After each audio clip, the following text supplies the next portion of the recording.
Marshall, Narrate, Massesy. He's looking like one of the world's best initiators in Valorant, which is a crazy thing to say about a tier 1 VCT rookie.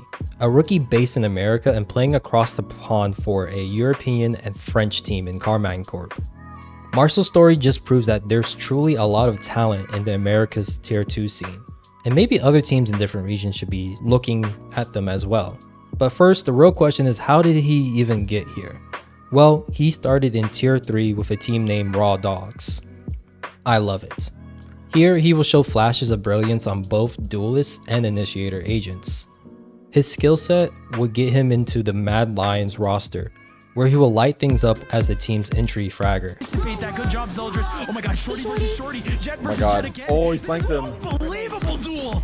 Oh no. But it doesn't work out. Oh no. For Soldiers, but everyone else gets theirs. Wall's gonna drop Narrate, though. However, looking to sweep it all in his attempt to win the round. An ace is needed. Wow. To keep Mad Lions in the game. Wow. Narrate on top. Oh my god. Don't drop smoke. Oh. No. Narrate. But you forgot one pivotal rookie duelist, and it's Narrate. Does at least Guy's get the popping one us. Guy back loves from Narrate. Ultimate. I It's a love very this random. He's just gonna sit in it. Saved up fantastically. They're not taking it out. Oh, no, the no, no. lockdown's still going in. The lockdown's still going in. What? Narrate clears them all. Potentially do like.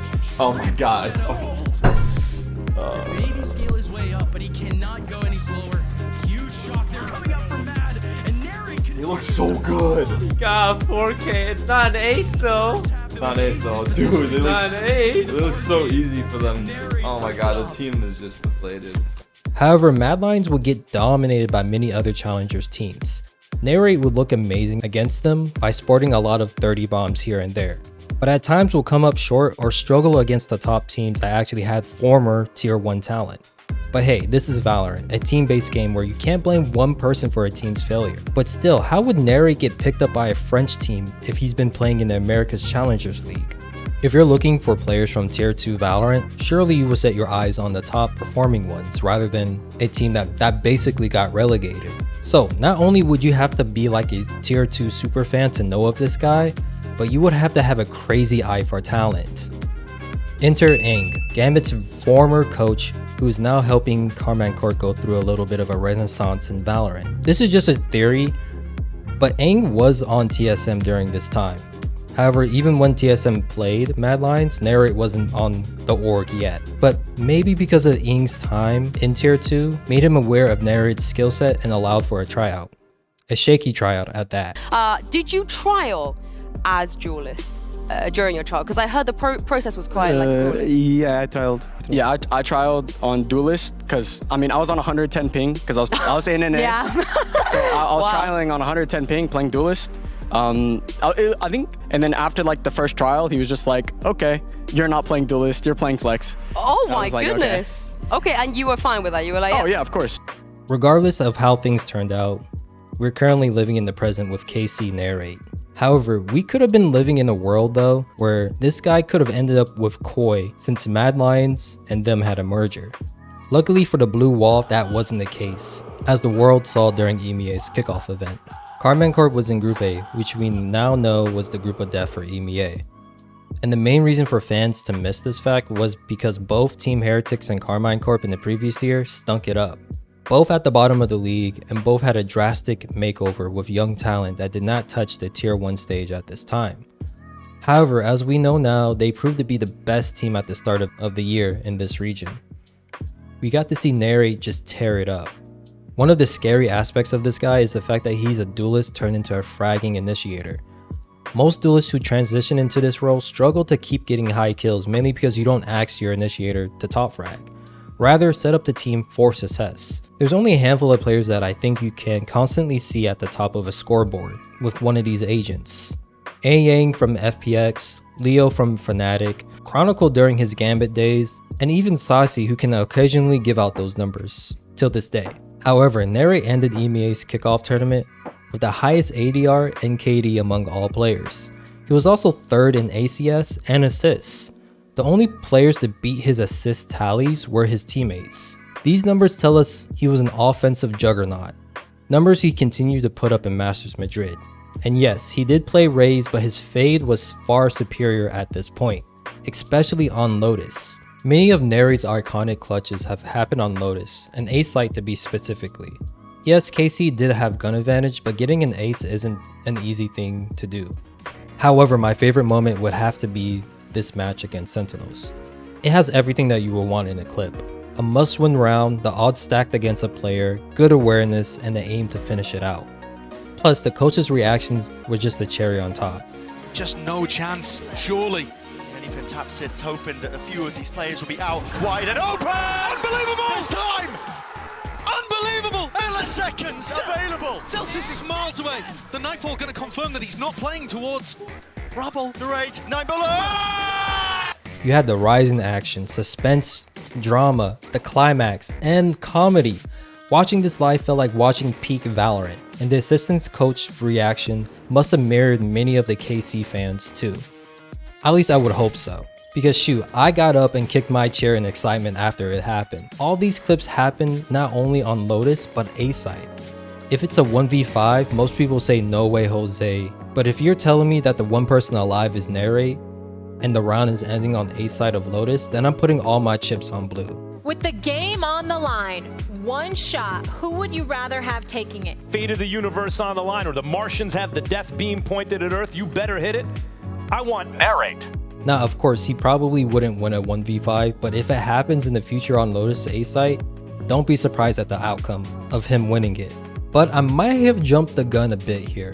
Regardless, the only org that Karmine Corp lost to during kickoffs was Team Heretics in the group stages. Even in losses, he still bolsters pretty well stat lines. After beating Foot to make it into play-ins, we saw this beast of a team be truly unleashed.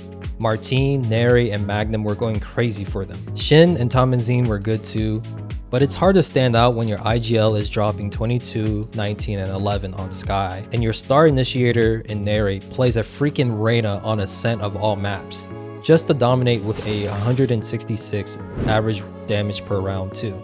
It's just crazy to me that we're constantly seeing more Reyna in pro play now, an agent that's just the embodiment of aim diff. Of course, there was some team play and combo utility being used here. And this is the same type of team synergy that would help them not drop a single map during play-ins or semi-finals where they faced off against Fnatic. And this time, Tomazine had his moment to shine and remind people why he was such a problem in EMEA's Tier 2. While Lotus was a battle of Vipers, and these stats tell you who was the better one. Just like how Narrate edges past another initiator who was once seen as the best in the world during Sao Paulo, Brazil, and Masters Tokyo. And double-digit assists is nothing to ignore either. Oh, and on split, the man just casually switches to Raze and has an incredibly efficient offensive clinic of 204 ADR and a +3 first blood first death ratio in KC's victory over Fnatic. Hard to top these numbers, right? Well, let's not forget the fact that Narrate was actually better on Fade than Raze during this event. In the finals against Heretics, his Fade was +13, 336 ACS, and 216 ADR. These aren't supposed to be initiator numbers. He shouldn't be getting away with this. Overall in this series, he went +24. All of Karmine Corp actually went crazy, but Narrate's numbers on Fade just look stupid good. As a whole, Les Bleus were able to win kickoffs and get their revenge and secure 3 championship points in the process too. Narrate will continue this tear in Masters Madrid by having the 3rd highest ACS and ADR among all players in the event. I mean, you could put an asterisk on these stats and say that he was just farming an FPX team where Berlin was putting on his Angel Intin costume, a PaperX team that was going through a Raze identity problem, and he did kind of struggle a bit against Sentinel's impressive split defense. But hey, you can't choose who you face and when you face them. He was still going against the best of the best that this game had to offer at the beginning of the season, and he still showed out. During EMEA's Split 1 tournament, his Gecko actually has been looking like his best agent so far. Just casually having an ACS above 230 and an ADR over 150. However, this did change a little bit after the playoffs of Split 1 started. This kind of leads me to the final scary aspect of this guy. Okay, and you were fine with that? You were like, oh yeah, of course. I think I could play every agent in the game. I really think I can. Just given some time, obviously. Like, I can't just like pick it up and just be the best at it. But I think I definitely can flex and do a lot of things that a lot of players like can't do. And you can't tell me that these words aren't very similar to another APAC player that we all know as one of the best flex individuals currently in the game. His agent pool is just growing at the tier 1 level.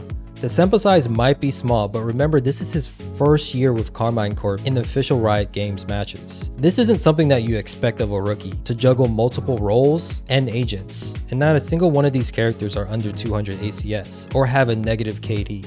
However, this did change a little bit after the playoffs of Split 1 started. He's slowly becoming a jack of all trades, master of many. Yeah, that's right, I didn't say master of none, but many. Of course, all this glazing I'm doing might be a bit too early. Who knows what the future might hold for emea's NA import.